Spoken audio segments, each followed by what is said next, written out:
ડોસલિયા, હા ભાઈ, તને ને તારી ઘરવાળીને તમારી વિદ્યાનો બહુ પાવર છે ને. અરે ડોશી, મારી પાસે 555 અને 644 ની મેલી વિદ્યા છે.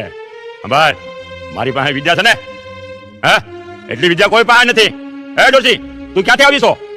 ડોસલિયા વાદી, આ ગામની માલિપા મારે 80 વર્ષ નીકળી ગયા છે.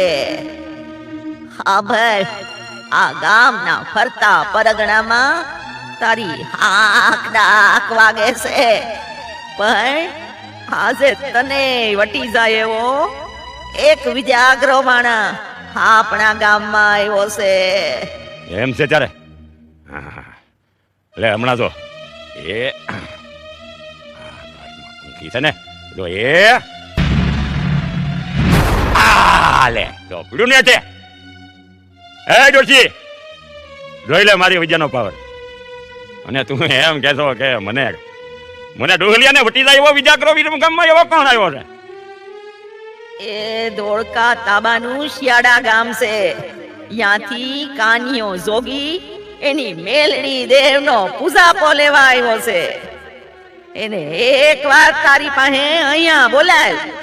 વિદ્યામાં કાનિયો તને વટી જાય છે કે ઈ તું કાનિયાને વટી જાશો, ઈ મારે જોવું છે.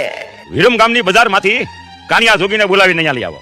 હે ડોશી, બોલો, કાનિયો જોગી અત્યારે ક્યાં મળશે? કયો છોકરાઓને? વિરમ ગામની બજારમાં વિહામો લેવાના સૌટા છે, ત્યાં કાનિયો જોગી બેઠો છે.